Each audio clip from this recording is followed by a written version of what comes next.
이재명 대표 말씀하셨는데 지금 증인 신청한 내역들을 쭉 보면은 기존 관례에도 안 맞고 기본적으로 이재명 대표 방탄을 위한 이 증인 신청이다 이렇게 보는 겁니다. 그래서 여야 균형을 위해서 같이 신청을 한 것이고요. 이게 지금 뭐 그럴듯하게 말씀하시지만 예를 들어 도이치모터스 사건 같은 경우에는 결혼 전에 일고 그게 현재 수사 중이지 않습니까? 근데 그게 왜 지금 대통령실 여부랑 상관이 있죠? 그리고 이때까지 제가 여기 있는 증인들 중에 법사위에서 불렀던 증인들도 엄청 많습니다. 예를 들어 어제 같은 경우에요. 정영균 희림 대표가 나와서 여기 또 무슨 저기 그 김건희 여사랑 가깝다고 해가지고 희림 세계적인 어떻게 보면 건축 설계 업체인데 희림을 불러가지고 밤 11시 반까지 했어요. 근데 알고 봤더니 2018년도에 희림을 딱 아시는 분이 한 분 있었는데 김건희 여사와 그분이 지병으로 사망을 하셨어요. 지금 희림에는 아는 사람도 없는 상태고 희림에서 어떻게 보면 세계 글로벌 6위 업체라서 이것저것 설계 업체에서 감리도 하고 하는 것들인데 그런 것들을 하나도 따지지 않고 뭐 법무부에서 공사 땄다, 어디서 공사 땄다, 그래서 무슨 의혹이 있다. 구체적인 단서 없이 계속 증인들을 부르는 겁니다. 이걸 왜 국회 운영위에서 기존의 관례를 무시하고 증인들을 막 불러야 됩니까? 더 중요한 것은 여야 균형이에요. 이런 식으로 방탄을 위해서 무조건 기승전 김건희 여사 관련된 증인을 다 부르겠다라고 하면 거기에 대응해서 야당의 이슈에 대해서도 저희가 증인을 불러야 되는 것입니다. 그것뿐만 아니라 제가 이분만 더 주십시오. 위원장님. 제가 이 뒤에 있는 뭐 지금은 증인 신청 관련된 거지만 의사진행 발언 겸해서 조금 말씀을 드리면 이 뒤에 것들도 보면은요 다 일방적으로 통과하겠다는 게 많은 거예요. 그래서 기존의 운영위원회가 여야 협치 또는 여야 협의를 통해서 운영해 오던 관례를 지금 다 저버리고 있는 것이거든요.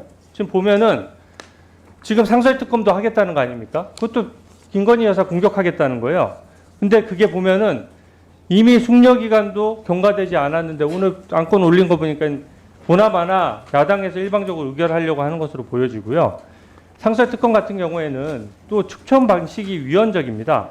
여야 2명씩 추천하기로 돼 있던 기존의 방식은 존경하는 민주당 정성호 의원님께서 법안 발의하실 때 강력히 주장했던 내용이에요. 근데 지금 입장 바뀌었다고 갑자기 야당이 의혹 제기하고 야당이 특검을 고르겠다?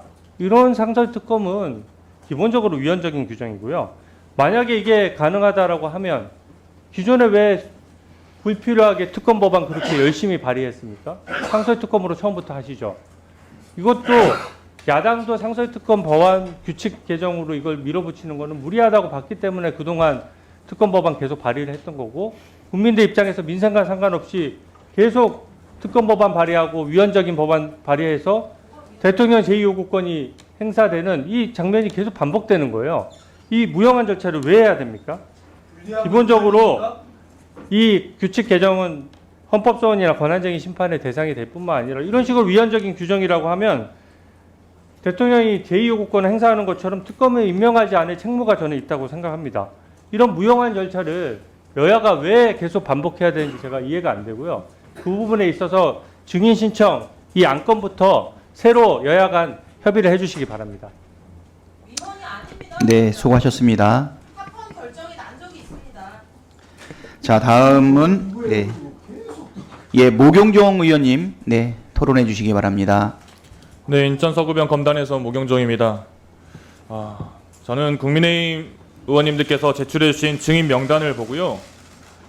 정말 실망스럽기 짝이 없습니다. 문재인 대통령 포함해서 문재인 대통령 가족을 다 부르시고요. 그 다음에 성명도 적지 못하는 미상이라고 해서 증인 신청하시고 계십니다. 그리고 지금은 2024년 국정감사입니다. 그리고 윤석열 정부에 대한 국정에 대해서 얼마나 잘하고 있는지 못하고 있는지 따지는 국정감사의 자리입니다. 문재인 대통령 시절까지 따지자면 그 이전 대통령 시절까지 다 따지자고 하면 국정감사가 끝이 없을 겁니다. 이렇게 증인 명단을 보면요. 호미로 막을 걸 가래로도 못 막을 사태를 만들 수 있다 생각을 합니다. 김건희 여사에 대해서는 지금 여당 내에서도 많은 이야기들이 나오시고 계시지 않습니까? 그리고 아까 다른 의원님들께서 말씀하셨지만 김건희 여사에 대한 의혹, 그리고 김건희 여사가 잘못한 부분들에 대해서 당당하게 털고 가십시오. 그게 국민들에게 떳떳하게 고개를 들 수 있는 여당의 모습이 될 거라고 보고요. 자꾸 이재명 방탄 이야기 하시는데 재판 일주일에 3번 넘게 받고 있습니다. 이미 수사기관 수사 받을 만큼 받았고 재판도 받고 있는 상황이에요. 방탄하려고 해봤자 뭘 방탄할 수 있습니까? 진짜 방탄하려고 하는 거는 김건희, 윤석열 그 두 사람 아닙니까? 입법부로서 행정부를 감시해야 되는 입법부로서 역할을 다해야 됩니다. 그게 여당이든 야당이든 여야 균형이란 이야기 하시지 마시고요. 여야가 힘을 합쳐서 나라가 똑바로 움직일 수 있도록 같이 힘을 합쳐야 되는 거 아닙니까? 그게 영부인이든 심지어는 대통령이든 같이 힘을 모아야 된다 생각을 합니다. 그리고 아까 상설 특검 이야기하시면서 위헌이다 뭐 이런 이야기 하시고 무용한 절차라고까지 말씀하시는데요. 방금 이소영 의원님이 말씀하신 것처럼 합헌 결정 나온 사례 있습니다. 그리고 결혼 이후의 이야기를 왜 계속하느냐. 2차 주가 조작 결혼 이후에 한 겁니다. 이런 기본적인 팩트 자체도 조금 더 체크를 하셨으면 좋겠고요. 원래 수신제가 치국평천하라고 했습니다. 국가를 다스리시고 있고 국정을 다 책임지고 있는 윤석열 대통령이라면 본인 부인부터 배우자부터 한번 챙기셔야 될 필요가 있고, 대통령이 못하고 있다면 집권 여당이 나서서 먼저 쓴소리를 해야 된다 생각합니다.